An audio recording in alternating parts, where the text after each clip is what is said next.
Back to the channel. ये है IPT का पार्ट 2। और अगर आपने फर्स्ट पार्ट नहीं देखा है तो ज़रूर से देखना और बताना कि फर्स्ट पार्ट में जो आपको ट्रिक्स थी वो समझ आई कि नहीं। आई होप अच्छी लगी होंगी जिसने देख लिया है। और अगर आपने नहीं देखा तो पहले वो वाला देखना ऑल दो। तो एक बार पार्ट 1 देखना, आपको प्लेलिस्ट का लिंक डिस्क्रिप्शन में मिल जाएगा, आई बटन। So let's begin. और आज भी हम वैसे ही थिंकर्स याद करेंगे जैसे हमने प्रीवियस लेक्चर में याद किए थे, एक अच्छी कहानी और ट्रिक्स के साथ। सी आज के थिंकर्स। तो बात करते हैं हमारे आज के पहले थिंकर की, जो है रविंद्रनाथ टैगोर। ठीक है, तो सबसे पहले इनकी बुक्स हम क्रोनोलॉजी में याद करते हैं एक स्टोरी के साथ। तो स्टोरी मैंने आपके लिए ऐसा कुछ बनाई है, जैसे कि एक टैगोर है, रविंद्रनाथ टैगोर है, वो बाहुबली की तरह बहुत स्ट्रांग है। अगर आपको टैगोर याद नहीं रहता तो टैगोर से एक राइमिंग वर्ड है टाइगर। ठीक है, तो जो टाइगर है वो बहुत मतलब बाहुबली जितना स्ट्रांग होता है। तो इनकी पहली बुक हो गई बली, छोकर बली। तो ये जो अब जो टैगोर थे वो बाहुबली जितने स्ट्रांग थे, लेकिन उनको एक लड़की पसंद आई, उनका नाम था गीतांजलि। तो गीतांजलि नाम की लड़की उनको पसंद आई। क्यों पसंद आई, उसका कैरेक्टरिस्टिक्स क्या था? तो उसका कैरेक्टरिस्टिक ये था कि वो गोरी थी। ठीक है, तो गीतांजलि बहुत गोरी थी इसलिए उनको पसंद आई। तो गीतांजलि बाहुबली जैसे टैगोर साहब को गीतांजलि पसंद आई, क्यों? क्योंकि वो गोरी थी। तो उनकी थर्ड बुक हो गई गोरा। अब वो उसको क्या करते थे, वो खत लिख के भेजते थे। जो गीतांजलि को वो खत लिख के भेजते थे, तो उसमें कहाँ खत हम कहाँ भेजते हैं? पोस्ट ऑफिस में। तो टैगोर साहब रोज खत लिखा करते थे गीतांजलि को, और पोस्ट ऑफिस में जाके खत भेज दिया करते थे। तो ये हमारी फोर्थ बुक हो गई पोस्ट ऑफिस। अब वो जैसे ही घर आता है तो उनकी मम्मी को पता चलता है कि अच्छा ये तो गीतांजलि की कोई गीतांजलि है, उसके पीछे रोज जाता है और खत भेजता है उसको। तो उसकी मम्मी क्या करती है, उनकी मम्मी साधना से शादी करवा देती है टैगोर साहब की, कि हमारे यहाँ पे लव मैरिज अलाउड नहीं है, वो इंटरकास्ट लड़की है, नहीं करनी शादी। तो हम साधना से वो शादी करा देती है, और उसके बाद उनका पोस्ट ऑफिस जाना भी बंद हो जाता है। तो पोस्ट ऑफिस की कहानी खत्म हुई, वो घर आए और घर पे मतलब उनका गृहस्थ जीवन उनकी मम्मी ने साधना से बसा दिया। तो उनकी साधना से शादी हुई, फिर वो घर गृहस्थ वाले जीवन में बिजी हो गए। तो सिक्स बुक उनकी हो गई घरे बहरे। ठीक है, अब घरे बहरे उनकी सिक्स बुक हो गई। अब जब उनकी घर गृहस्थी के जीवन में बिजी हो गए तो उनके पास बर्ड्स भी थी। तो वो रोज अपने घर पे बर्ड्स को पानी भी देते थे, ठीक है, खाना खिलाते थे, दाना डालते थे। तो वो बर्ड्स वाला, फिर वो बहुत परेशान हो गए अब इन सब चीजों से, और अपने नेशनलिज्म की स्ट्रगल की तरफ निकल लिए। ठीक है, कि अब मैं बहुत हो चुका घर गृहस्थ वाला जीवन, मैंने बर्ड्स वगैरह को भी खाना खिला दिया, अब मैं चला जाता हूँ अपने नेशनलिज्म की जो भावना है उसको व्यक्त करने के लिए। अब मेरे को सोसाइटी में जाना है, बड़े लेवल पे काम करना है, मेरे को इस मोह माया से मुक्त होना है। ठीक है, तो वो नेशनलिज्म की स्ट्रगल करने वो लास्ट में चले जाते हैं। ठीक है, तो बर्ड्स को खाना वाना खिला के नेशनलिज्म के लिए अपनी स्ट्रगल करने चले जाते हैं, ऐसा याद रखना। ऑल दो तो इनके बारे में कुछ कीवर्ड्स याद कर लेते हैं। जैसे कि वो इंडिविजुअल फ्रीडम की बात करते थे। ये वाले सारे जो कीवर्ड्स है पीवाईक्यू में आ रखे हैं। कभी स्टेटमेंट बेस्ड क्वेश्चन आ जाएगा, कभी एजर्शन रीजनिंग का क्वेश्चन आ जाएगा, तो आपको उसमें ये हेल्प करेगी ये। तो इंडिविजुअल की फ्रीडम की बात की थी उन्होंने, तो कभी इंडिविजुअल की जगह आपको स्टेट लिख देगा या कम्युनिटी लिख देगा, तो आपको उस पर रॉन्ग करना है। इंडिविजुअल फ्रीडम की बात करते हैं। 1950s में जब बंगाल पार्टीशन हुआ था, क्योंकि ये बंगाली थे ऑब्वियसली खुद ही भी, तो बंगाल पार्टीशन को क्रिटिसाइज करते हैं, जो 1905 में लॉर्ड कर्जन के टाइम पे हुआ था। फिर स्वदेशी स्वराज इनका नारा था, स्वदेशी स्वराज में ये मानते थे। नेशनलिज्म को क्रिटिसाइज करते थे। सिंथेटिक यूनिवर्सलिज्म को सपोर्ट करते थे, ये भी बहुत इंपॉर्टेंट टर्म है। सिंथेटिक यूनिवर्सलिज्म को सपोर्ट करते थे अगेंस्ट व्हाट? तो सिंथेटिक यूनिवर्सलिज्म को सपोर्ट करने का मतलब है कि वो कल्चर वगैरह में बहुत मानते थे। ठीक है, कि जो हमारा स्टेट है वो कल्चरली कॉन्स्टिट्यूटेड होना चाहिए। ठीक है, और जिसकी वजह से वो सेंट्रलाइज्ड सॉलिड नेशन स्टेट में नहीं मानते थे, कि जो नेशन स्टेट है वो सेंट्रलाइज नहीं होना चाहिए, वहाँ पे सेंट्रलाइजेशन की टेंडेंसी नहीं होनी चाहिए। सबको एक सिंथेटिक यूनिवर्सलिज्म हो, सबके पास इक्वल पावर हो, कल्चरली कॉन्स्टिट्यूटेड हो, वैसा। और वो कॉस्मोपॉलिटनिज्म को भी सपोर्ट करते थे। इसके अलावा जो टैगोर के एक और वर्ड है, मैं यहाँ पे लिखना भूल गई, ट्रू फ्रीडम। ठीक है, तो वो चार तरीके की ट्रू फ्रीडम भी बताते हैं, जहाँ से भी क्वेश्चन आ रखे हैं। जैसे कि एक वो बताते हैं। तो इसके अलावा टैगोर का फेमस कॉन्सेप्ट है ट्रू फ्रीडम का, जो पेपर में आ भी चुका है। तो हम 4 स्टेजेस से पहले ही देख लेते हैं ट्रू फ्रीडम क्या है टैगोर के अकॉर्डिंग। तो टैगोर बोलते हैं कि आपके पास जो इनर फ्रीडम होती है, इनर फ्रीडम किस चीज से? जब आपकी इंडिविजुअल सोल, ठीक है, क्योंकि हमने पिछले स्लाइड में बात की ना, फ्रीडम ऑफ एन इंडिविजुअल। तो जब आपकी इंडिविजुअल सोल इनर फ्रीडम है उसके पास, और इनर फ्रीडम किस चीज से? एक्सटर्नल फोर्सेस से जब उसके पास इनर फ्रीडम है, तो वो ट्रू फ्रीडम कहलाई जाएगी। एक्सटर्नल फोर्सेस यहाँ पे क्या हो सकती है? जैसे किसी भी तरीके का सुपरस्टिशियस हो सकता है, इलॉजिकल थॉट्स हो सकते हैं, या सोसाइटी का प्रेशर हो सकता है। ठीक है, या फिर किसी भी तरीके का डिस्क्रिमिनेशन। जब आप इस सब चीजों से फ्री हो, ठीक है, और आप किसी भी तरीके का आपका सर्विट्यूड नहीं है। सर्विट्यूड क्या होता है? स्लेवरी। मतलब आप मटेरियलिस्टिक चीजों से भी ज्यादा आपको प्रभाव नहीं पड़ता है, आप मटेरियलिस्टिक नहीं हो। इसका मतलब आपके पास एक इनर फ्रीडम है, आपकी सोल जो है वो उसके पास क्या है, ट्रू फ्रीडम है। सो बेसिकली आप बोल सकते हैं जो टैगोर का ट्रू फ्रीडम का कॉन्सेप्ट था वो फिजिकल फ्रीडम से रिलेटेड नहीं था। ठीक है, इस चीज को याद रखना। ट्रू फ्रीडम उनके लिए स्पिरिचुअल सेंस में थी। ठीक है, सो स्पिरिचुअल है, किसका, ट्रू फ्रीडम का नेचर स्पिरिचुअल है, ना कि फिजिकल। और उसके अलावा एक और चीज, वो बोलते थे कि कंप्लीट फ्रीडम जो होती है कभी भी अचीव नहीं की जा सकती। ठीक है, कंप्लीट फ्रीडम को हम कभी भी अचीव नहीं कर सकते, there is always a scope for more to be desired. ठीक है, तो हमेशा कभी भी आप कंप्लीट फ्रीडम को अचीव नहीं कर सकते, जो आपके पास फ्रीडम है, आप एक हमेशा स्कोप होता है ऑफ इम्प्रूवमेंट। उसके अलावा उन्होंने ये भी चीज बताई थी कि उन्होंने अपनी जो ये ट्रू फ्रीडम का कॉन्सेप्ट था उसको आइडियल फ्रीडम के कॉन्सेप्ट से बोला था कि ये जो ट्रू फ्रीडम है मेरी आइडियल फ्रीडम है। और इसलिए इसी आइडियल फ्रीडम को उन्होंने क्या बोला था, हेवन ऑफ फ्रीडम। तो ये भी चीज याद रखना, हेवन ऑफ फ्रीडम इससे रिलेटेड है। हेवन ऑफ फ्रीडम किसको बोलते थे, टैगोर ट्रू फ्रीडम को बोलते थे। और ये हेवन ऑफ फ्रीडम कब अचीव किया जा सकता है according to Tagore, heaven of freedom कब आएगा, जब हर पर्सन के पास क्या होगा, रीड एंड राइट। ठीक है, पढ़ने लिखने की फ्रीडम होगी, हर पर्सन के पास एजुकेशन होगी, हर पर्सन के पास जो नॉलेज है वो अवेलेबल होगी। ठीक है, knowledge should be freely available. तो ये भी क्या है, टैगोर का कॉन्सेप्ट है ट्रू फ्रीडम का। तो अब बहुत हो गई ट्रू फ्रीडम की बातें। अब एक बारी ये तो सारा मैंने आपको अपनी लैंग्वेज में जो टैगोर ने बोला था समझा दिया। अब आपके पास कोई स्टेटमेंट बेस्ड क्वेश्चन आएगा तो आप परेशान नहीं होगे कि क्या कैसे किस विचारधारा के टैगोर थे।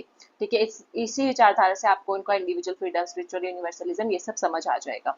अब बात करते हैं 4 स्टेजेस टू ट्रू फ्रीडम। सो ये रही 4 स्टेजेस जो कि पेपर में पूछी भी गई हैं। पहली स्टेज हमारी आती है realisation of freedom at individual level. तो सबसे पहले ट्रू फ्रीडम हमको कैसे अचीव करनी है, तब सबसे पहले इंडिविजुअल लेवल पे आएगी। देन इंडिविजुअल लेवल के बाद इंडिविजुअल लेवल से जाएगी कम्युनिटी लेवल पे, कम्युनिटी लेवल से जाएगी यूनिवर्स में, और यूनिवर्स में के बाद इन्फिनिटी तक, मतलब इन्फिनिटी का निशान ऐसा होता है, इन्फिनिटी तक आप ये फ्रीडम इंजॉय कर सकते हो। उसके अलावा उन्होंने कुछ टाइप्स ऑफ ट्रू फ्रीडम भी बताई थी, जैसे कि ये 4 आपके सामने। स्पिरिचुअल फ्रीडम बताया था कि स्पिरिचुअल फ्रीडम होनी, ट्रू फ्रीडम के अलग अलग पार्ट्स हैं। स्पिरिचुअल फ्रीडम उन्होंने कॉन्सेप्ट दिया। देन सोशल इंजस्टिस से फ्रीडम पाना, अगर आपके साथ कोई इंजस्टिस, डिस्क्रिमिनेशन, एक्सप्लॉइटेशन हो रहा है, उससे फ्री होना भी आपके लिए क्या है, ट्रू फ्रीडम है। मेटेरियलिस्टिक चीजों से फ्री होना ट्रू फ्रीडम है, फ्रीडम फ्रॉम मेटेरियलिज्म। इसलिए वो बोलते हैं freedom from servitude to materialism. ये भी आप बोल सकते हो कि हमें मेटेरियलिज्म का गुलाम नहीं बनना है, जिसको आप हिंदी में भौतिकवाद भी बोलते हो। ठीक है, और जैसे सुपरस्टिशन वाला बंदा जो अंधविश्वास वगैरह नहीं करना है, वो सारी चीजें हो गई। फ्रीडम टू बी क्रिएटिव, तो क्रिएटिव फ्रीडम की भी इन्होंने बात की है। क्रिएटिव फ्रीडम हम जब पढ़ते हैं डब्ल्यूपीटी में तो सीबी मैकफियरसन की भी पढ़ते हैं, लेकिन यहाँ पे इंडियन पॉलिटिकल थिंकर्स में क्रिएटिव फ्रीडम का जो कॉन्सेप्ट है ट्रू फ्रीडम के अंडर आता है अकॉर्डिंग टू टैगोर। और ये जो ट्रू फ्रीडम का कॉन्सेप्ट है ना, किसी एक बुक में आपको नहीं मिलेगा। जो रविंद्रनाथ टैगोर जितने भी पोएम्स लिखते थे, सॉन्ग्स लिखते थे, शॉर्ट स्टोरीज लिखते थे, नॉवेल्स लिखते थे, उन सब में कहीं ना कहीं वो डायरेक्टली और इनडायरेक्टली ट्रू फ्रीडम का जिक्र करते ही करते थे। ठीक है, तो ये हो गई कुछ बातें ट्रू फ्रीडम के बारे में। कुछ बातें क्या, मैंने ऑलमोस्ट आपको सब कुछ ही बता दिया। अब चलते हैं नेक्स्ट थिंकर की तरफ। अब हमारे नेक्स्ट थिंकर है लोकमान्य तिलक। अब इनकी बुक्स याद कर लेते हैं, हर बार क्रोनोलॉजी में लगाने के लिए आ जाती है या कभी मैच द फॉलोइंग में पूछ लेते हैं, तो इसकी बहुत अच्छी ट्रिक है मेरे पास। तो वैसे तो इनका नाम बाल गंगाधर तिलक है, लेकिन लोकमान्य तिलक, इसको ये जो टाइटल था लोकमान्य का टाइटल किसने दिया था, तो हमारे रविंद्रनाथ टैगोर ने दिया था। तो ये बात भी आपको याद रखनी है। तो अब सुनते हैं एक कहानी तिलक जी की। अच्छा, तिलक से हम कहानी कैसे बना सकते हैं, आपको ये फोटो दिख रही है, तो आपको पता है कि जो बाल गंगाधर तिलक थे वो अपने माथे पे एक तिलक लगा के रखते थे, राइट। तो उनके माथे पे भी तिलक है और हमने कहानी भी तिलक से बनाई है। तो तिलक कौन लगाते हैं, ज्यादातर आप ऐसे मान के चलो कि जो ब्राह्मण लोग होते हैं ना, वो पूजा पाठ में बिलीव करते हैं, और वो सुबह सुबह उठ के पूजा पाठ करते ही अपने सर पे तिलक लगाते हैं। ठीक है, तो बाल गंगाधर तिलक तिलक लगाते थे अपने माथे पे। और ये ऐसे ही कहानी शुरू होती है कि वो अपना पूजा पाठ करके बैठे होते हैं, तो उनकी बीवी आती है और बोलती है कि यार मुझे, यार सॉरी यार नहीं बोलूंगी, कि मुझे प्याज काट के दो। ठीक है, तो प्याज काट के दो और मेरे को सब्जी वब्जी बनानी है, मेरे को प्रसाद वगैरह भी बनाना है आके पूजा के लिए, ब्राह्मण थे वो। सो वो कहते हैं ठीक है, मैं तुम्हारी मदद कर देता हूँ, प्याज काट देता हूँ। अब मैंने प्याज का एग्जाम्पल क्यों लिया, ओरियन। ओरियन से आपको क्या राइम करता है, सबसे पहले ओनियन। ठीक है, ओनियन क्या होता है, प्याज। तो एक वो ऐसे, जो हमारे तिलक साहब हैं, वो ऐसे टीका विका लगा के, तिलक लगा के ओनियन काटने बैठते हैं। अब आपको ये इमेजिन करना है साथ साथ, जैसे दादी माँ वगैरह कहानियां सुनाती है ना, और आप इमेजिन करते हो दादा दादी की कहानियां, वैसे ही। तो ये वो ओनियन काट रहे हैं। ठीक है। ओनियन काटते काटते उनकी आंख में आंसू आ गए कि कहते हैं यार मेरी आंखों में बहुत जलन बच रही है, बहुत जलन बच रही है, मैं क्या करूं। तो वो ऐसे ही इमेजिन करने लगते हैं कि काश जो मेरा घर है ना वो एक ठंडी जगह पे होता। और ठंडी जगह से उनको याद आता है आर्टिक रीजन। तो आपने आर्टिक रीजन देखा हुआ है ऐसे, है ना। तो कितनी ठंडी जगह होती है आर्टिक। तो हमको सेकंड बुक हो गई आर्टिक होम इन वेदास। फिर उसके बाद वो आर्टिक होम इन वेदास में ऐसे इमेजिनेशन में खो जाते हैं, और जब वो वेद पढ़ने लगते हैं ना आर्टिक होम इन वेदास में, क्या करते हैं वो इमेजिन कर रहे हैं अब स्टोरी कि मेरा घर वहां पे है और मैं क्या है वहां पे वेद पढ़ रहा हूँ। तो वेद पढ़ते पढ़ते उनको जब वेदास खत्म हो जाते हैं तो फिर कहते हैं कि चलो मेरे को अब रहस्य पता चला, गीता रहस्य। तो वेदास पढ़ते पढ़ते उनको क्या समझ आता है, एक रहस्य समझ आता है कि गीता रहस्य। तो वो कहते हैं चलो वेदास पढ़ लिया, अब गीता भी पढ़ लेता हूँ। तो गीता का रहस्य पूरा पढ़ने लग जाते हैं। जब हम गीता का रहस्य पढ़ लेते हैं, तब उनको क्या करते हैं वो क्रोनोलॉजी में लगाना स्टार्ट करते हैं चीजों को कि अच्छा वेदों में ऐसे ऐसे चीजें हुई, बाद में गीता आई, गीता में ऐसे ऐसे चीजें हुई। तो उन दोनों वो क्या करते हैं पूरा सब कुछ पढ़ने के बाद चीजों को क्या करते हैं क्रोनोलॉजी में लगाते हैं। ठीक है। और जब वो चीजों को क्रोनोलॉजी में लगाते हैं, क्योंकि उन्होंने वेदास ऑलरेडी इतने सारे पढ़ लिए थे, तो वो वेदांग ज्योतिष बन जाते हैं, क्योंकि ब्राह्मण तो वो थे ही, और ज्योतिष बाद में वो इन सारी चीजों को पढ़ने के बाद, वेदास पढ़ने के बाद, गीता रहस्य जानने के बाद, चीजों को क्रोनोलॉजी में लगाने के बाद वो एक तरीके क्या बन जाते हैं ज्योतिष। ऑल दो वेदिक क्रोनोलॉजी एंड वेदांग ज्योतिष एक ही पूरी बुक का नाम है, पर मैंने इसी को आगे स्टोरी को कंटिन्यू कर दिया ताकि आपको पूरा बुक का नाम याद रहे, वेदिक क्रोनोलॉजी एंड वेदांग ज्योतिष। अब ज्योतिष विद्या उनको मिल गई, सब कुछ हो गया। अब उन्होंने कहा कि बस बहुत हो गया, अब मैं एक पूरी की पूरी मैंने सब कुछ तो पढ़ लिया है, वेदास भी पढ़ लिए, गीता भी पढ़ ली, क्रोनोलॉजी भी, और मेरे को ज्योतिष विद्या भी आ गई है। तो अब मैं क्या करता हूँ, मैं पूरी की पूरी फिलोसफी जो मैंने अभी तक पढ़ी ना उसमें एक बुक लिख डालता हूँ। ठीक है। जो भी मैंने अपनी लाइफ में जितनी चीजें पढ़ी, जो मेरे एथिक्स है, मेरे रिलीजन है, ठीक है, हिंदू फिलोसफी, जो जो मैंने ज्ञान प्राप्त किया आज तक, वो मैं एक बुक के अंदर लिख देता हूँ। तो लास्ट की जो लास्ट बुक है आपको ऐसे याद रखना है कि उन्होंने अपनी जीवनी, अपनी लाइफ के बारे में, एथिक्स रिलीजन के बारे में सबसे लास्ट में लिखा। तो ये हो गई हमारी 5 बुक क्रोनोलॉजी में। जिसको कहानी याद हुई अच्छी बात है, नहीं हुई तो आप एक बार फिर से बैक करके सुन लेना। अब देख लेते हैं लोकमान्य तिलक के कुछ की कॉन्सेप्ट। तो ये एक्सट्रीमिस्ट लीडर थे, आपको पता है। ठीक है। उसके अलावा ये बॉयकॉट करना चाहते थे चीजों का। स्वराज की बात करते हैं, ये यूथ फेस्टिवल जैसे गणेश उत्सव हो गया। ठीक है। तो इस वो भी ये शुरू करते हैं, क्यों, या ताकि यूथ को सबको एक साथ लाया जा सके, स्पेशली वुमेन्स को भी। तो वुमेन्स को एक साथ लाने के लिए, यूथ को एक साथ लाने के लिए, एकता बढ़ाने के लिए ब्रिटिशर्स के खिलाफ वो यूथ फेस्टिवल शुरू करते हैं। फादर ऑफ इंडियन अनरेस्ट इनको वैलेंटाइन शिरोल बोलते हैं। ठीक है। तो फादर ऑफ इंडियन अनरेस्ट, आप सोचो ये जो इंग्लिश वर्ड है फादर ऑफ इंडियन अनरेस्ट, तो अनरेस्ट कौन होंगे, अनरेस्ट मतलब कि जिसको, कौन ऐसा ब्रिटिशर्स होंगे ना ऑब्वियसली जिनको बाल गंगाधर तिलक से प्रॉब्लम होगी, इसलिए वो उनको इंडियन अनरेस्ट का फादर बोलते हैं। तो अगर कोई हिंदी नाम आता है तो आपको वो कैंसिल करना है आपके ऑप्शन में, अगर ऑड वन आउट में कभी नाम आता है तो आपको वैलेंटाइन शिरोल का नाम याद रखना है।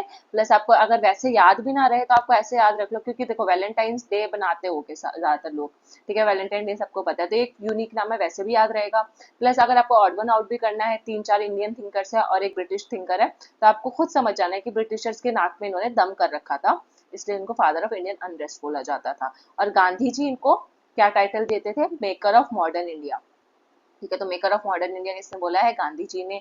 और जो टैगोर ने क्या बोला है इनको, टैगोर ने टाइटल दिया था लोकमान्य का। फिर होम रूल लीग इन्होंने स्थापना की महाराष्ट्र में। डेक्कन एजुकेशन सोसाइटी की स्थापना की लोकमान्य तिलक ने। और ये जो स्थापना थी उन्होंने की थी 1884 में, मैंने यहाँ पे मेंशन नहीं किया है, 1884 में कहाँ की थी, पुणे में। और ये अकेले नहीं थे जिन्होंने इसकी स्थापना की, इनके साथ एक और व्यक्ति थे जिन्होंने डेक्कन एजुकेशन सोसाइटी की स्थापना की, वो थे गोपाल गणेश अगरकर। आपने इनका नाम सुना होगा। तो तिलक जी ने और गोपाल गणेश अगरकर ने मिलके ये स्थापना की डेक्कन एजुकेशन सोसाइटी 1884 पुणे। ठीक है। और एनी बेसेंट को भी उन्होंने अपने साथ मिलाया था, और होम रूल लीग के लिए उन्होंने भी सपोर्ट किया था अलग अलग क्षेत्रों में। और आप ये याद रख सकते हो कि होम रूल लीग जो थी वो कब आई थी, 1916 में आई थी। ठीक है। और इसमें जो पहली मीटिंग हुई थी होम रूल लीग के स्थापना के टाइम पे कि हमें होम रूल लीग बनानी है, तो वो बेलगांव में हुई थी। और इसका हेडक्वार्टर कहाँ है, होम रूल लीग का हेडक्वार्टर कहाँ था, पुणे में था। ठीक है। लेकिन आपको ये याद रखना है कि जो होम रूल लीग थी वो महाराष्ट्र में तो प्रोमिनेंट थी, तिलक वहाँ पे मतलब उसको संभाल भी रहे थे, लेकिन ये बॉम्बे में नहीं थी। बॉम्बे जो सिटी थी वहाँ पे तो होम रूल लीग का कोई मूवमेंट या कुछ नहीं चल रहा था, महाराष्ट्र में चल रहा था। बॉम्बे सिटी को हटा के कर्नाटका में चल रहा था, बेरार में चल रहा था, और एक सेंट्रल प्रोविंसेस में भी चल रहा था। सो ये था कर्नाटका। अच्छा, फिर एनी बेसेंट क्या कर रही थी? तो मैंने आपको एनी बेसेंट का भी नाम बताया। तो होम रूल लीग जो थी, एनी बेसेंट भी इनके साथ मिली थी, लेकिन वो उसका प्रचार कहाँ कर रही थी? वो प्रचार कर रही थी हमारे चेन्नई में।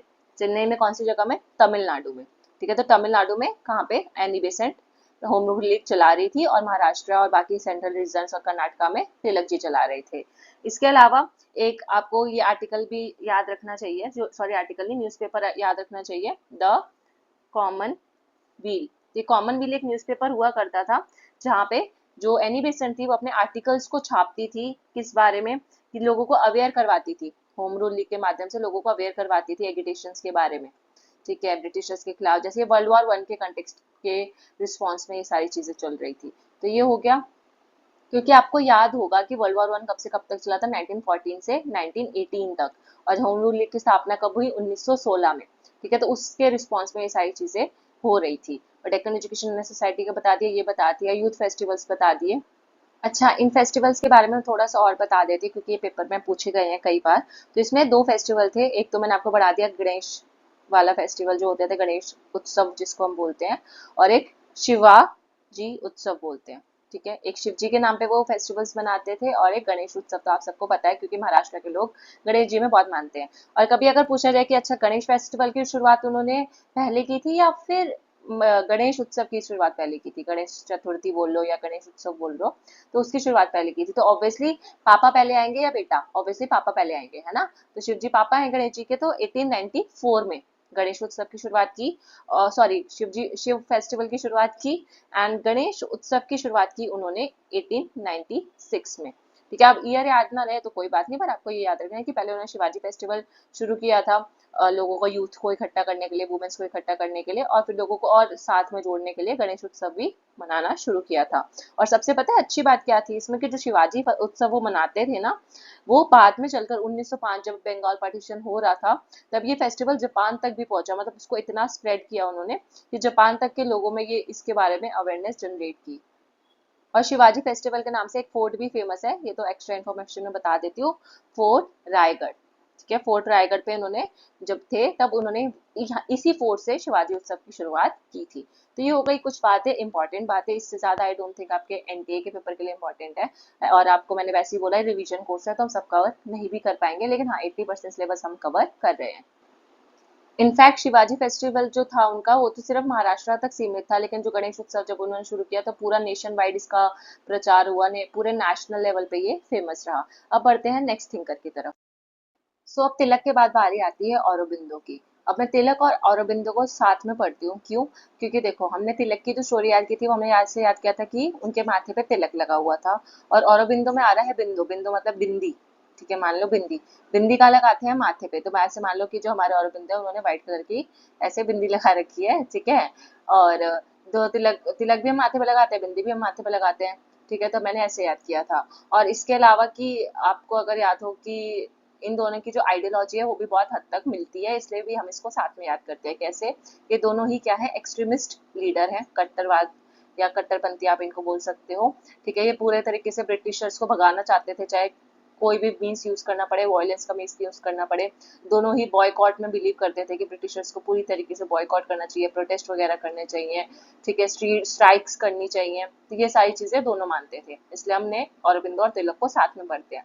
और साथ में पढ़ने का एक और आपको ट्रिक भी याद रहेगा कि दोनों ही चीजें हम क्या लगाते हैं, माथे पे लगाते हैं, तिलक भी और बिंदी भी।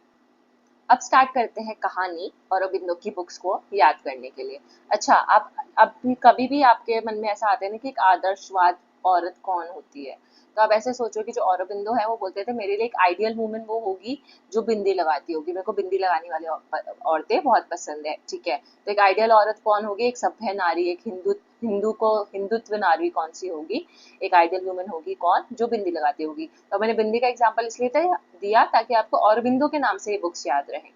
ठीक है, तो पहली इनकी बुक हो गई द आइडियल ह्यूमन यूनिटी। तो एक आइडियल वुमन कौन है? आदर्श नारी कौन है? जो बिंदी लगाती है। और जब हमें अगर एक आदर्श नारी हमारी जिंदगी में आ जाए तो वो सबको यूनाइट करके रखती है। ठीक है, सबको साथ लेकर चलती है, तो उसमें एक ह्यूमन यूनिटी की भावना होती है।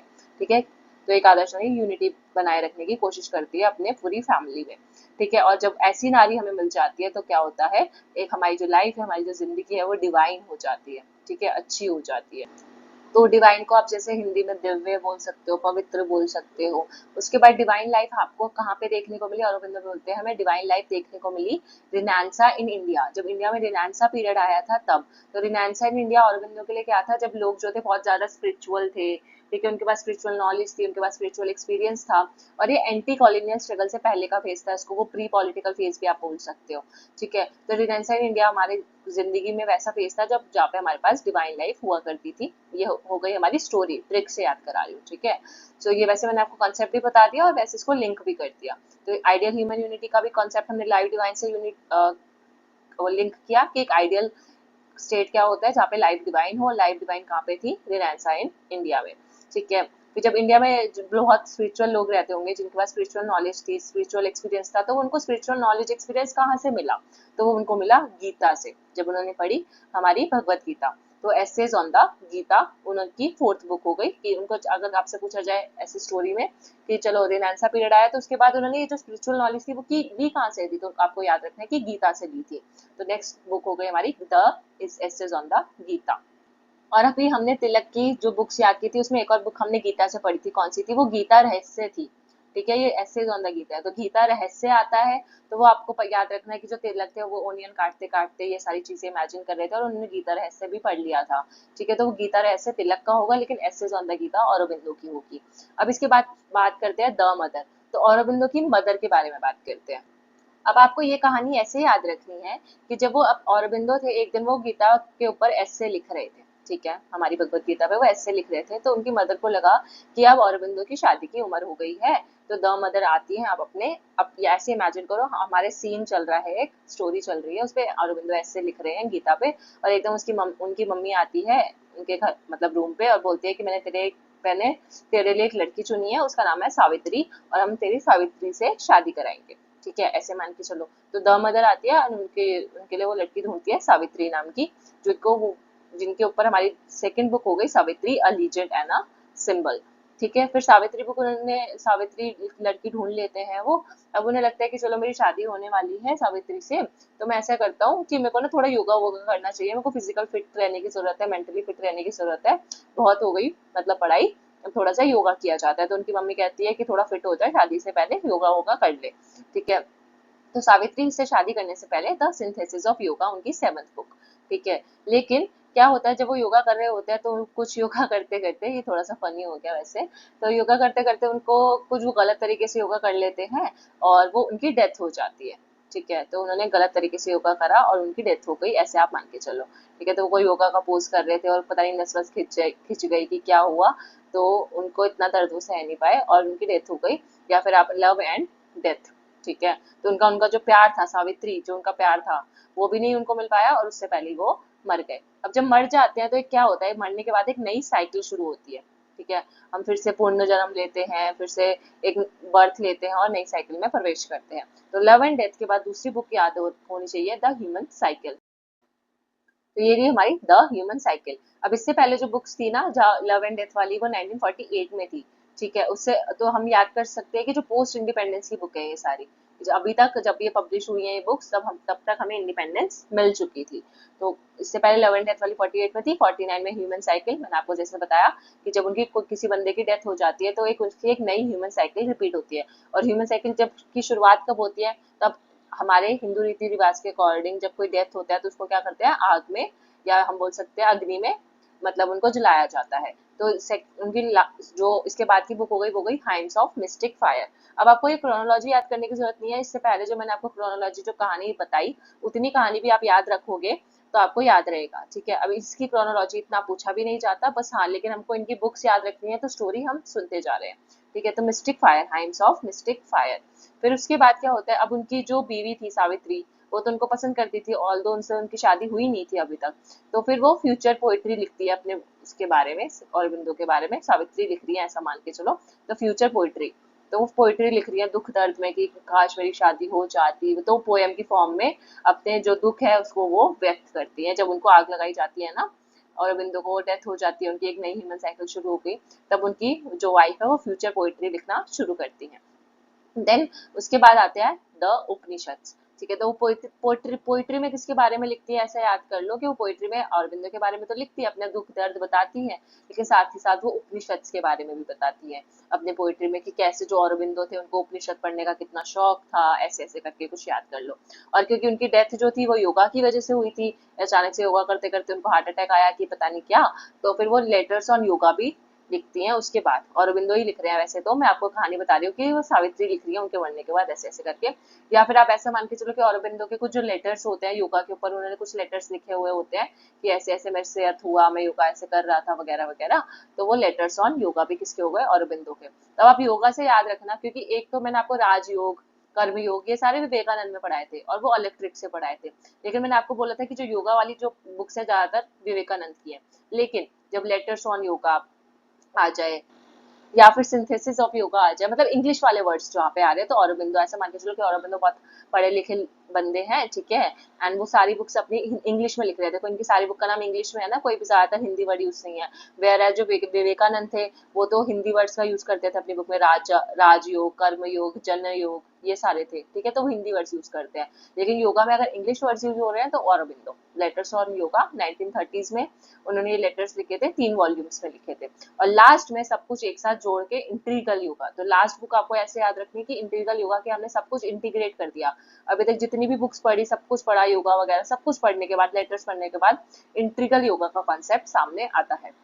तो आई होप आपको इनकी सारी बुक्स याद हो गई होगी, और आपको बस लास्ट में याद करना है कि सब कुछ हमने लास्ट में क्या कर दिया, इंटीग्रेट कर दिया, एक साथ ले आए, इंटीग्रेट हो गया ना, साथ में एक साथ ले आए।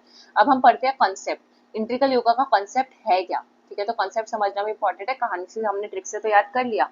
इंटीग्रल योगा का मतलब है आपको अपना अल्टीमेट एम अचीव करने के लिए जो चीजें करनी पड़ती हैं, सारा यहाँ पे योगा वो वाला योगा नहीं है जो बाबा रामदेव करते हैं, यहाँ पे योगा का मतलब है योग, ये जितने भी योग्स हैं आपके लाइफ में, ठीक है, उन सारे योग्स को एक साथ लेकर आना, स्पेशली वो बोलते हैं योग of earth transformation, yoga of earth transformation, ये भी याद रखना, अच्छी लाइन है, और कभी पेपर में आया तो आपको याद होनी चाहिए कि इंटीग्रल योगा किसके बारे में बात करता है, योगा ऑफ अर्थ ट्रांसफॉर्मेशन। तो औरबिंदो बोलते हैं कि योगा का मतलब ये नहीं है कि आपको पूरी तरीके से वर्ल्डली लाइफ से एकदम बर्बाद हो जाना है, संन्यास ले लेना है, या अपना वर्ल्डली जो एग्जिस्टेंस है वो खो देना है, वो नहीं होता योग। योग का मतलब है आपको अपनी लाइफ में ही चेंजेस लेकर आने हैं, रेडिकल चेंजेस लेकर आने हैं, ठीक है, ब्रिटिशर्स के खिलाफ लड़ना है, तो ये आपकी लाइफ में कुछ जब चेंजेस आएंगे तो वो आपका इंटीग्रल योगा होगा। और इसी को आप हिंदी में पूर्ण योग भी बोल सकते हो, पूर्ण मतलब जब सब कुछ संपूर्ण हो जाता है ना, जैसे पूरा का पूरा पूर्ण योग बोल सकते हो। और ये जो योग का जो कॉन्सेप्ट था उन्होंने गीता से लिया था, जो भगवत गीता वो पढ़ते थे, तो गीता में इसके बारे में चीजें मेंशन थी, तो उन्होंने बोला जितनी भी गीता में बातें मेंशन है योग के बारे में, उसको अपनी जिंदगी में अपनाना, और इससे क्या होगा, परफेक्शन आएगा। परफेक्शन किसमें आएगा, ह्यूमन बींग्स, तो ह्यूमन बींग्स के परफेक्शन के लिए इंटीग्रल योगा जो है बहुत जरूरी है, जिसमें सिर्फ आपको अपने बाहरी परिवर्तन नहीं लाना, इनर परिवर्तन भी लाना है, आउटवर्ड नहीं, इनर भी होना चाहिए, ठीक है। तो बेसिकली जो इनका इंटीग्रल योगा का कॉन्सेप्ट है वो बहुत डिवाइन कॉन्सेप्ट है, स्पिरिचुअल कॉन्सेप्ट है, जिसमें वो स्पिरिचुअल कॉन्शियसनेस की बात करते हैं, डिवाइन कॉन्शियसनेस की बात करते हैं। इनफैक्ट जो मैंने आपको परफेक्शन वाला चीज बताया, इसमें divine perfection of human being की बात करते हैं, ठीक है। तो ये सारी चीजें हैं जो कि हमें बताती है कि कैसे हमें अपनी लाइफ जीनी चाहिए। पर स्पिरिचुअल कॉन्सेप्ट्स और डिवाइन कॉन्सेप्ट, तो ये आपको सारा डिवाइन डिविनिटी जैसे वर्ड, स्पिरिचुअल जैसे वर्ड इंटीग्रल योगा से ही याद रखने हैं। और इसलिए वो बोलते हैं कि जो इंटीग्रल योगा है वो एक इंडिविजुअल के टोटल डेवलपमेंट के लिए बहुत जरूरी है। अभी जैसे मैंने आपको तिलक का भी बताया था, नहीं सॉरी, टैगोर का बताया था कि टैगोर भी इंडिविजुअल फ्रीडम वगैरह की बात करते हैं, इंडिविजुअल पे फोकस करते हैं, वैसे ये औरबिंदो भी इंडिविजुअल के टोटल डेवलपमेंट की, उसके डिवाइन स्पिरिचुअल कॉन्शियसनेस, इन सब की डिवाइन परफेक्शन लाने की, ये सब बात करते हैं इंटीग्रल योगा के कंसेप्ट में। और बाकी 2-3 चीजें जो मैंने आपको बताई कि एक अल्टीमेट एम है इंटीग्रल योगा अचीव करना, अर्थ ट्रांसफॉर्मेशन, पूर्ण योगा, जैसे जो कीवर्ड्स है आपको बस इन कीवर्ड्स को याद रखना, तो आपको कोई भी जो क्वेश्चन आएगा आप सॉल्व कर पाओगे। अब आपके लिए यहाँ पे एक क्वेश्चन है, इंटीग्रल योगा कॉन्सेप्ट औरबिंदो ने दिया, तो इंटीग्रल ह्यूमैनिज्म का कॉन्सेप्ट किसने दिया है वो आप कमेंट सेक्शन में बताना। अब इनके कुछ और कीवर्ड्स याद कर सकते हैं कि ये मिलिटेंट नेशनलिज्म में मानते थे, ठीक है, इनका जो नेशनलिज्म का जो कॉन्सेप्ट था औरबिंदो का, वो मिलिटेंट नेशनलिज्म था, जिसका मतलब यहाँ पे था कंप्लीट इंडिपेंडेंस पूरी तरीके से, क्योंकि एक्सट्रीमिस्ट थे, तो चाहे आपको किसी भी फोर्स का यूज करना पड़े और हथियारों का यूज करना पड़े, मिलिट्री का यूज करना पड़े, आपको बस कंप्लीट इंडिपेंडेंस चाहिए बाय हुक और क्रुक। तो ये जो मिलिटेंट नेशनलिज्म का कॉन्सेप्ट है वो अर्ली स्टेजेस ऑफ लाइफ जो अपने शुरुआती दिनों में होते हैं वो, तो वो मिलिटेंट नेशनलिज्म में बिलीव करते हैं। लेकिन जब अगर आपको कभी आए कि आप स्पिरिचुअल नेशनलिज्म में भी वो मान लेते तो यस, तो आपको कंफ्यूज करने के लिए दे सकता है कि वो मिलिटेंट नेशनलिज्म के खिलाफ थे, या वो आपको कंफ्यूज करने के लिए पेपर में दे सकते हैं कि वो स्पिरिचुअल नेशनलिज्म के खिलाफ थे। अब आप बोलोगे मैंने तो मिलिटेंट नेशनलिज्म भी पढ़ा है, स्पिरिचुअल भी, तो वो खिलाफ किसी के नहीं थे। आपको बस इतना याद रखना है कि वो शुरुआती दिनों में जब अर्ली स्टेजेस ऑफ लाइफ में थे, जब नए नए पॉलिटिक्स में आए थे, तो मिलिटेंट नेशनलिज्म में मानते थे। लेकिन धीरे धीरे उन्होंने इन लेटर स्टेजेस ऑफ लाइफ वो स्पिरिचुअल नेशनलिज्म में मानने लगे थे कि ठीक है कि हम नेशनलिज्म की जो हमारी फीलिंग है या नेशनलिज्म का जो कॉन्सेप्ट है वो स्पिरिचुअल कॉन्सेप्ट होगा। उसके अलावा उनका जो अलग दो तीन कीवर्ड्स और है, कर्म योग, तो कर्म योग का कॉन्सेप्ट उन्होंने दिया है। पैसिव रेजिस्टेंस का कॉन्सेप्ट उन्होंने दिया है। पैसिव रेजिस्टेंस मतलब वही बॉयकॉट वगैरह सब वाली चीजें, और जो तिलक ने भी पैसिव रेजिस्टेंस को सपोर्ट किया था, ये भी आपको याद रखना है। इंट्रीगल योगा मैंने बता दिया। मजीनी से इंस्पायर थे। मजीनी कहाँ से थे? इटली के, जो इटली के मजीनी थे उनसे इंस्पायर थे। पुडुचेरी आश्रम इनका है। और स्पिरिचुअल नेशनलिज्म मैंने आपको बता ही दिया। इसके अलावा कुछ चीजें यहाँ पे मेंशन नहीं है, जैसे अलीपुर बॉम्ब केस। तो अगर आपसे पूछा जाए अलीपुर बॉम्ब केस किससे रिलेटेड है, तो अलीपुर बॉम्ब केस औरबिंदो से रिलेटेड है। इसके अलावा इनकी जो दो फेमस वीकलीज है, जर्नल्स में ये पब्लिश करते थे, वीकली जर्नल्स थे, तो वहां पे एक थी कर्म योगिन। कर्म योगिन थी हमारी इंग्लिश में, ठीक है। तो कर्म योगिन, वैसे कर्म जो वर्ड है वो हिंदी वर्ड है, लेकिन ये जो जनरल थी वो थी इंग्लिश जनरल थी, ठीक है। वीकली वीकली रिव्यू होता था इनका, weekly review of national religion. और एक इनकी दूसरी वीकली आती थी, वो आती थी धर्मा नाम से। तो जो कर्म योगिन थी वो इंग्लिश में थी, और जो धर्मा थी वो बंगाली में थी। आपको पता है औरबिंदो बंगाली थे, जैसे टैगोर बंगाली है, राजा राम मोहन रॉय बंगाली है, वैसे ही औरबिंदो नाम से पता चल रहा है ये भी बंगाली है।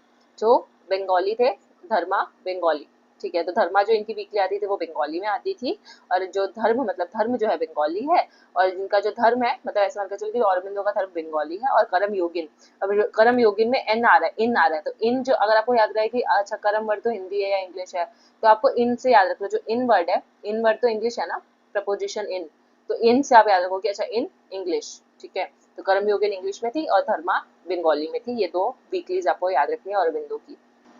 इवन इनकी एक मैगजीन आती थी जिसका नाम था आर्या। तो आर्या मैगजीन किसकी है? औरबिंदो की। तो देखो आपको इनके नाम में ही दिख जाएगा, ए से औरबिंदो, ए से आर्या, ए से अलीपुर बॉम्ब केस, है ना। और ए से ही एक और चीज है, अनुशीलन समिति, नाम सुना होगा आपने। अनुशीलन समिति भी जो थी वो इन्होंने स्थापित की थी। स्टैब्लिश किसने किया था? अनुशीलन समिति का स्थापना की थी औरबिंदो ने। तो ये भी ए से, तो ज्यादातर इनके नाम यहाँ पे ए ही आ रहा है, ठीक है। और एक और चीज ए से बताऊं, जो द मदर, आपको पता है अभी जो बुक हमने पढ़ी द मदर, ठीक है, उसमें उनका जो था वो था मीरा, जिसको वो स्पिरिचुअल मदर मानते थे अपनी, उनका नाम था मीरा अल्फसा। तो देखो अल्फसा भी जो है ए से शुरू हो रहा है, तो इनकी लाइफ में ज्यादातर ए वर्ड आ रहा है, ऐसे याद रख लो, ठीक है। तो ए से औरबिंदो, अल्फसा। अल्फसा उनको वो स्पिरिचुअल मदर मानते थे, जो उनका जो पुडुचेरी आश्रम था वो ये संभालती थी। तो मीरा अल्फसा। तो ये अलीपुर बम केस, आर्या, अनुशीलन स्मृति, दो आपको वीकलीज जनरल जो मैंने बता दिए जनरल थे इनके, कर्म योगिन और धर्मा, एक इंग्लिश में एक बंगाली में। और एक और चीज जो मुझे वीकली पेपर से याद आई वो ये कि उनका एक एक और वीकली पेपर आता था, वंदे मातरम। ये तो वंदे मातरम जो उनका न्यूज़पेपर आता था, उसमें ये 1905 का पेपर है, बंगाल पार्टीशन के टाइम का।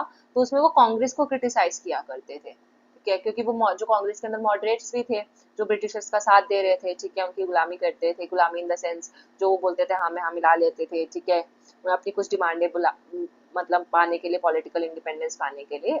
तो वो क्रिटिसाइज करते थे कांग्रेस को अपने कौन से न्यूज़पेपर में, वंदे मातरम न्यूज़पेपर में। तो अच्छा उनका कौन सा वीकली पहले आया? वंदे मातरम 1905 में आया था। तो कर्मयोगी योगिन और धर्मा कब आया था? तो 1909 में। तो पहले आपको याद रखना है कि वंदे मातरम वाले न्यूज़पेपर आता था, फिर उसके बाद उन्होंने दो वीकलीज और लॉन्च की 1909 में, धर्मा और कर्म योगिन।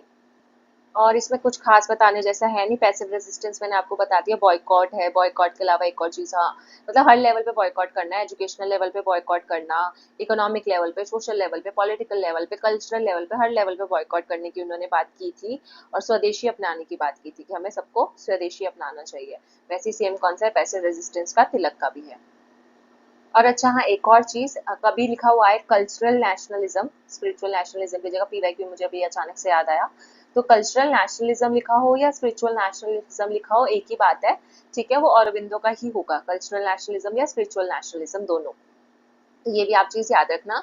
कल्चरल नेशनलिज्म का मतलब वो बेसिकली आप स्पिरिचुअल नेशनलिज्म आपको वर्ड से ही समझ आ गया होगा कि हमें सिर्फ ऐसा नेशनलिज्म का मतलब ये नहीं है कि हमें सिर्फ पॉलिटिकल एंड्स अचीव करने हैं, पॉलिटिकल इंडिपेंडेंस पाने के लिए हमें नेशनलिस्ट स्ट्रगल करनी है, नहीं। पॉलिटिकल एंड्स के लिए नहीं, सिर्फ पॉलिटिकल एंड्स के लिए नहीं, उसके अलावा कौन से रिलीजियस एक्ट्स भी होने चाहिए, रिलीजियस स्पिरिचुअली फ्री होने के लिए भी, और या बोल सकते हैं आप कल्चरली फ्री होने के लिए भी हमें ये नेशनली स्ट्रगल करना इंपॉर्टेंट है। पॉलिटिकल तो इंपॉर्टेंट है ही, साथ ही साथ रिलीजियस लेवल पे, कल्चरल लेवल पे भी ये स्ट्रगल इंपॉर्टेंट है, क्योंकि ये वो बोलते थे कि जो ये नेशनलिज्म है ये विल ऑफ गॉड है, ये भगवान की इच्छा है, कि हम वो भगवान चाहते हैं कि हम ये स्ट्रगल करें, तो आप वो भगवान में बहुत मानते थे। तो ऐसा हो गया, ये सारे स्पिरिचुअल कॉन्सेप्ट्स औरबिंदो के याद होगा, इनकी आपको शक्ल देख के और पहनावे से भी लग रहा होगा कि बहुत स्पिरिचुअल आदमी है, ठीक है। सो ऑलमोस्ट हमने सब कुछ खत्म कर लिया औरबिंदो के बारे में, हम नेक्स्ट थिंकर पढ़। अब बात करते हैं एम एन रॉय की। तो एम एन रॉय के लिए कोई हमें क्रोनोलॉजी याद कर रखने की जरूरत नहीं है, ना कोई स्टोरी की जरूरत है, बस इनके काम से ही आप इनकी बुक्स याद रख सकते हो। जैसे कि एम एन रॉय की आपको शक्ल याद रखनी है बेसिकली, और इनसे आपको बुक याद आ जाएगी। अब आप इनकी शक्ल देखो ना, कि उन्होंने चश्मा वश्मा लगाया है, एकदम इंटेलेक्चुअल बंदे लग रहे हैं ना, इंटेलेक्चुअल लग रहे हैं। तो इंटेलेक्चुअल जो है वो इतने इंटेलेक्चुअल है कि उन्होंने ट्रांजिशन, जो इंडिया का जो ट्रांजिशन फेज चल रहा था, कि अभी इंडिया इंडिपेंडेंस हुआ भी नहीं था, होने वाला था, जो बीच का फेज चल रहा था, उसको एम एन रॉय ने रिकॉग्नाइज कर लिया। 1922 की बात है, Indian transition. Then future of Indian politics, मतलब वो इतने ज्ञानी थे, इतने इंटेलेक्चुअल बंदे थे, जिनकी शक्ल से भी लग रहा है कि उन्होंने फ्यूचर भी पता लगा लिया था कि इंडियन पॉलिटिक्स का फ्यूचर कैसा होगा। देन उन्होंने हिस्टोरिकल रोल ऑफ इस्लाम लिखा था, ठीक है, इनके बुक का नाम है। तब इस्लाम वर्ड से आपको लगेगा कहीं बरानी, इकबाल या किसी ने तो नहीं लिखी, तो लेकिन इस्लाम वर्ड आपको याद रखना है, एम एन रॉय की बुक में भी आता है, इस हिस्टोरिकल रोल ऑफ इस्लाम, ठीक है। फिर फ्रॉम सेवेजरी टू सिविलाइजेशन, तो सिविलाइजेशन की बात की। फिर पॉवर्टी एंड प्लेंटी की बात की, पीपी, ठीक है, poverty and plenty M N Roy ने बात की। Then revolution and counter revolution in China, जैसे आपको याद होगा कि जो एम एन रॉय है उन्होंने कम्युनिस्ट, जो कि कम्युनिस्ट इंटरनेशनल हम बोलते हैं, ठीक है, तो कम्युनिस्ट इंटरनेशनल ज्वाइन किया था, और उसके अलावा जो कम्युनिस्ट पार्टी है ऑफ चाइना, ठीक है, तो वहां पे भी वो गए, मतलब उसको भी ज्वाइन किया हुआ था। तो चाइना का जो सीधा सीधा रिलेशन हम जान सकते हैं कि कम्युनिस्ट पार्टी से बिलोंग करते थे, तो ये चाइना के बारे में लिखेंगे। Then new orientation, then beyond communism, तो कम्युनिज्म, ह्यूमैनिज्म, जैसे जो अगर आपको पता है ना, ये वाली जो बुक है, या इस ये जो आइडिया है एम एन रॉय का, बहुत फेमस है, मतलब एम एन रॉय अपने न्यू ह्यूमैनिज्म के आइडिया के लिए ही जाने जाते हैं। तो अगर न्यू ह्यूमैनिज्म एंड मैनिफेस्टो में उन्होंने अपने न्यू ह्यूमैनिज्म के आइडिया के बारे में बताया था, जो अभी हम समझेंगे, पर पहले बुक याद कर लेते हैं कि जो कम्युनिज्म ह्यूमैनिज्म ये दोनों राइम कर रहे हैं ना, तो बियॉन्ड कम्युनिज्म, न्यू ह्यूमैनिज्म, ऐसे वर्ड आपको याद रखने हैं। और न्यू ह्यूमैनिज्म इनका है, तो न्यू ओरिएंटेशन भी इन्हीं का होगा, तो न्यू न्यू से याद रख लो कि new humanism M N Roy का है, तो न्यू ओरिएंटेशन भी एम एन रॉय का है। Then reason, romanticism and revolution भी एम एन रॉय का। तो बहुत जो इनमें, क्योंकि इंटेलेक्चुअल आदमी है तो इनके पास रीजन तो होगा ही, प्लस ये रोमांटिक भी थे और रेवोल्यूशन करना भी जानते थे। तो जैसे काउंटर रेवोल्यूशन है, तो यहाँ पे रेवोल्यूशन भी आ रहा है, तो इनकी बुक में 2 बार ही रेवोल्यूशन आ रहा है। तो इसकी कोई ट्रिक नहीं है, कोई कहानी नहीं है, बस ऐसे आपको 2-3 बार पढ़ के याद हो जाएगी। ऑल्सो बेसिकली जो मैंने बोला कि communist party of China join की थी, या वहाँ चाइना गए थे, तो ऐसा नहीं था, मैं आपको बस ट्रिक बता रही थी याद करने के लिए, ठीक है। देन न्यू ह्यूमैनिज्म की बात करें, तो न्यू ह्यूमैनिज्म का जो पूरा का पूरा आइडिया है, जिसको हम रेडिकल ह्यूमैनिज्म भी बोलते हैं, तो इसमें वो इंडिविजुअल फ्रीडम की बात करते हैं सबसे पहली बात, ठीक है, ह्यूमन राइट्स की बात करते हैं, प्लस साइंटिफिक नॉलेज की बात करते हैं। तो ये सारी चीजें आपको याद रखनी है। उसके अलावा मोरालिटी, जो मैं कीवर्ड्स बता रही हूँ अपने नोट डाउन भी कर सकते हो, या यहाँ से ही पढ़ सकते हो, बाद में इसी वीडियो को रिवाइज करने के लिए आप देख सकते हो। और अगर आप नोट्स बना रहे हो तो नोट्स भी बना लो, या की पैड या कहीं पे इसको लिख लो। तो मोरालिटी, प्रोग्रेस जैसी चीजें, ये सारे जो, क्योंकि न्यू ह्यूमैनिज्म उनका बेसिक बेसिक क्या सबसे इंपॉर्टेंट कॉन्सेप्ट है, जो सबसे इंपॉर्टेंट थ्योरी है एम एन रॉय की, तो ये इनके इसके बारे में कुछ कीवर्ड्स तो पता होने चाहिए, कि मोरालिटी पे बेस की, प्रोग्रेस पे, इंडिविजुअल फ्रीडम, नॉट सोसाइटी की फ्रीडम, ना कि नेशन की फ्रीडम। तो यहाँ पे आपको कंफ्यूज कर सकते हैं कि अच्छा वो क्या न्यू ह्यूमैनिज्म के आइडिया में फ्रीडम ऑफ नेशन या फ्रीडम ऑफ स्टेट या फ्रीडम ऑफ क्लास लिख सकता है, तो उसकी बात करते हैं नहीं, इंडिविजुअल फ्रीडम, जैसे कि औरबिंदो बात करते हैं इंडिविजुअल की, जैसे कि कौन बात कर रहा था ट्रू फ्रीडम का कॉन्सेप्ट, टैगोर, तो इंडिविजुअल फ्रीडम उसकी जैसे टैगोर बात करते हैं, तो एम एन रॉय भी इंडिविजुअल फ्रीडम की बात करते हैं, human rights, morality, progress, democracy की बात करते हैं। इंडिविजुअलिज्म तो मैंने आपको बता दिया। एजुकेशन, ह्यूमैनिज्म के आइडिया में उनकी एजुकेशन की नॉलेज भी थी, साइंस की, कल्चरल हेरिटेज की, ठीक है, जो साइंटिफिक नॉलेज वगैरह मैंने बताई, कि कैसे हम इन सब चीजों की मदद से सोशल ऑर्डर स्टैब्लिश कर सकते हैं, सोशल रेवोल्यूशन ला सकते हैं। तो ये जो न्यू ह्यूमैनिज्म का आइडिया था, वो सोशल ऑर्डर स्टैब्लिश करने के लिए, सोशल रेवोल्यूशन लाने के लिए इन सारी चीजों का प्रयोग करना था। और इन यही सारे आइडियाज उन्होंने अपनी बुक न्यू ह्यूमैनिज्म अ मैनिफेस्टो में लिखे, जिसकी डेट आपको याद रखनी है 1947। तो जब हमें आज़ादी मिली तभी उन्होंने हमने क्या किया, तभी उन्होंने ये मैनिफेस्टो लिखा, ऐसे करके आप याद रख सकते हो। अब पढ़ लेते हैं एम एन रॉय के बारे में, उनके कुछ लाइफ के इवेंट्स जो आपको पता होने चाहिए। जैसे कि मैंने हर थिंकर में कीवर्ड्स मेंशन किए हैं, इनके में लाइफ इवेंट्स मेंशन किए हैं। कि सबसे पहले आईएनसी यानी कि इंडियन नेशनल कांग्रेस को 1936 में वो ज्वाइन करते हैं और 1940 में वो इंडियन नेशनल कांग्रेस को छोड़ देते हैं। ठीक है, इसके बाद 1939 में क्या होता है, 1939 में बनाते हैं वो रेडिकल डेमोक्रेटिक पार्टी। तो वो सोचे चलो इंडियन नेशनल कांग्रेस को छोड़ने से पहले मैं अपनी खुद की पार्टी बना लेता हूँ ताकि एक ऑल्टरनेटिव रहे मेरे पास। तो वो 1939 में जैसे अपनी पार्टी बनाते हैं 40 में कांग्रेस को छोड़ देते हैं। फिर रेडिकल ह्यूमैनिज्म का कॉन्सेप्ट जो मैंने अभी समझाया, न्यू ह्यूमैनिज्म, वो 1947 में देते हैं और उसी को हम न्यू ह्यूमैनिज्म भी बोलते हैं। फिर ये मिलिटेंट नेचुरलिज्म में बिलीव करते थे, जो मैंने आपको बताया कौन बिलीव करते थे, ऑरोबिंदो अपनी अर्ली स्टेजेस ऑफ लाइफ में। जैसे ऑरोबिंदो इसमें मानते थे, वैसे एम एन रॉय भी मिलिटेंट नेचुरलिज्म में मानते थे, पर अर्ली स्टेजेस में, नॉट अर्ली स्टेजेस में, सॉरी, ऑरोबिंदो अर्ली स्टेजेस में मानते थे, एम एन रॉय बाद में, मतलब M N Roy militant nationalism में मानते थे। उन्होंने इंटरनेशनल कॉमिंट्रन यानी कि कम्युनिस्ट इंटरनेशनल जिसको हम बोलते हैं, जो कि लेनिन की थी, ठीक है, उसमें ये एग्जीक्यूटिव कमेटी में ये इंटरनेशनल कॉमिट्रन में मेंबर थे। देन इसके बाद जो कि मेक्सिको में भी थी, मेक्सिको में थी, sorry, critic of dialectic materialism. तो डायलेक्टिक मटेरियलिज्म को क्रिटिसाइज किया है, जिसकी वजह से आपको याद होगा कि इसको इंडिया का फर्स्ट मार्क्सिस्ट एनालिसिस भी बोला जाता है। कि किसी ने अगर मार्क्सिस्ट पॉइंट से एनालाइज किया है चीजों को, ठीक है, तो वो कौन है, M N Roy. So basically इन्होंने मार्क्सिस्ट एनालिसिस किया था किसका, इंडियन हिस्ट्री का। तो ये आपको याद रखना है, डायलेक्टिक मटेरियलिज्म को क्रिटिसाइज किया था। और ये सावरकर से इंस्पायर्ड थे, बोरोडिन से इंस्पायर्ड थे और बेंथम से इंस्पायर्ड थे। देन रॉय लेनिन की डिबेट हमेशा, मतलब बहुत बारी पूछा गया, ये पीवाईक्यू है कि रॉय लेनिन की जो डिबेट है वो कौन से, उसकी सेंट्रल थीम क्या है, किस चीज के ऊपर उन्होंने डिबेट की थी, रॉय और व्लादिमीर लेनिन ने, जो कि रशिया के थे।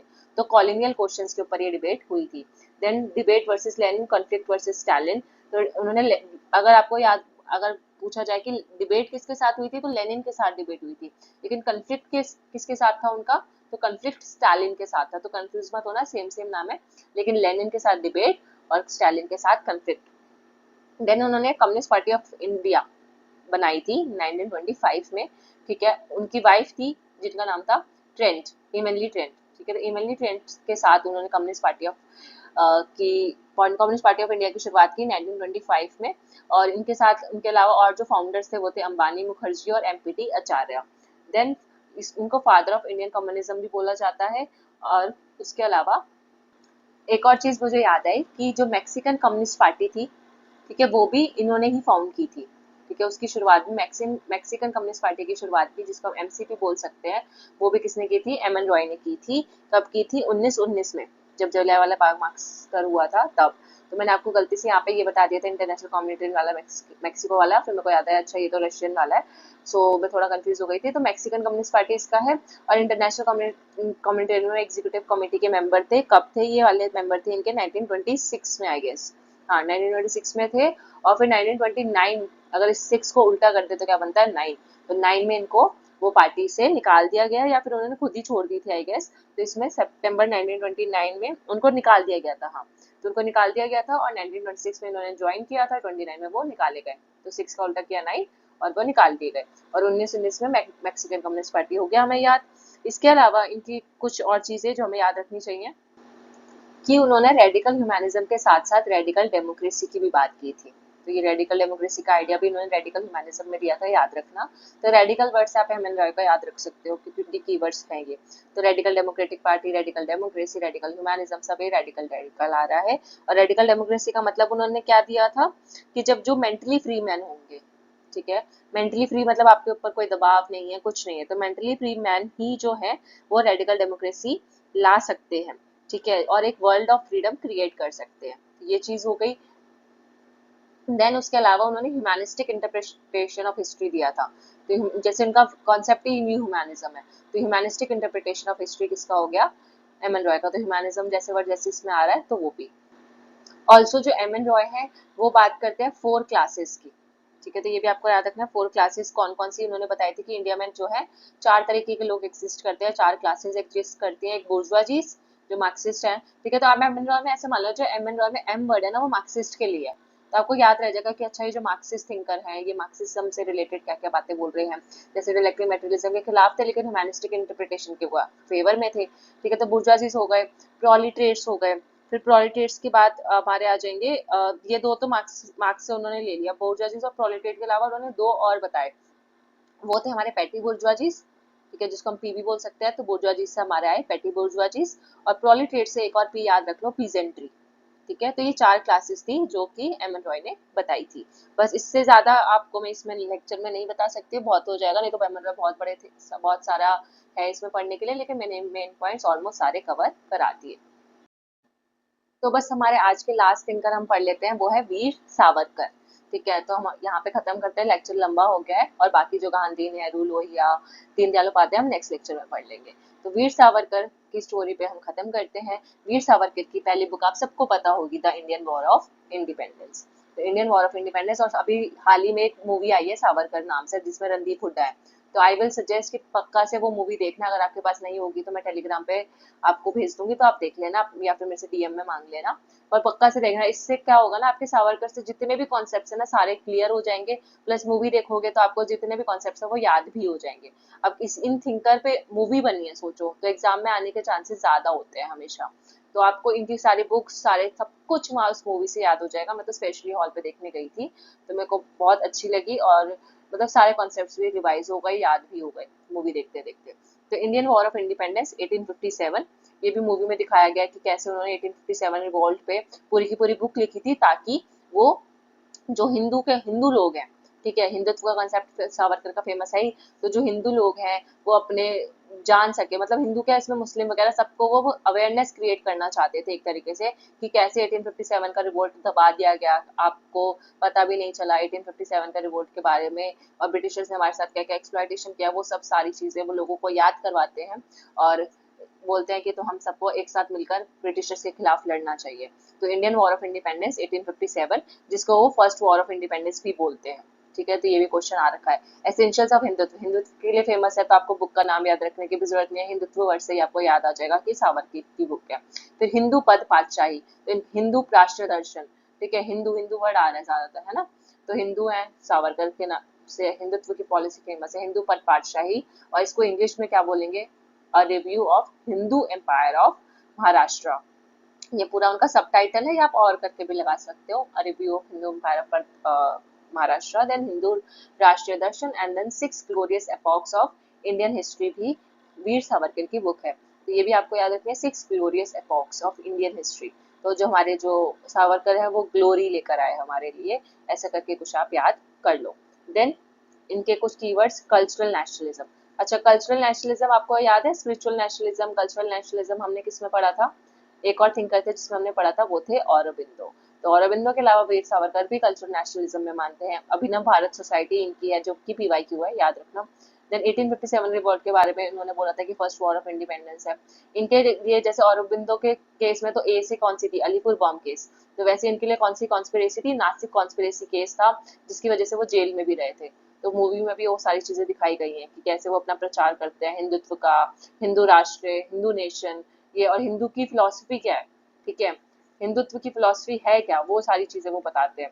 जैसे मातृभूमि, पितृभूमि, और हमारी कर्म भूमि, वो हिंदुत्व है। हिंदुत्व में वो हर लोगों को प्रेफर करते हैं। आई मीन ऐसा नहीं है कि हिंदुत्व का मतलब सिर्फ हिंदू है, हिंदुत्व का मतलब वो सिख, ठीक है, और इवन क्रिश्चियन या पारसी, वो सबको हिंदुत्व मानते थे। इवन वो बोलते थे अगर मुस्लिम भी अगर हमारी आइडियोलॉजी अपना ले, तो वो मुस्लिम भी हिंदुत्व के अंदर आ सकते हैं। हिंदू नेशन में मुस्लिम्स को भी कंसिडर किया जाएगा, अगर वो हमारी जो अपनी पितृभूमि, मातृभूमि और कर्म भूमि किसको मानते हैं, हमारे इंडिया को, हमारे भारत को मानते हैं, तो वो भी हिंदुत्व मतलब हिंदू बन सकते हैं, या हिंदुत्व हम उनकी जो हिंदुत्व की फिलॉसफी है वो मुस्लिमों के लिए भी है। तो ऐसा वो सबको साथ लेकर चलने की बात करते हैं। तो कितनी बार लोगों को लगता है अच्छा हिंदुत्व है तो सिर्फ हिंदुओं का होगा, तो ऐसा नहीं है। और ये ज्यादातर क्लैरिटी मूवी से भी मिलेगी आपको। तो अगर आपको देखनी है तो प्लीज आप मेरे से डीएम में मांग सकते हो। देन हो गया, बस इनका इतना ही था, और बाकी नेक्स्ट लेक्चर में हम गांधी से शुरू करेंगे, बाकी और जो थिंकर्स बचे हैं वो कवर करेंगे। So thank you so much for watching, मिलते हैं नेक्स्ट लेक्चर में।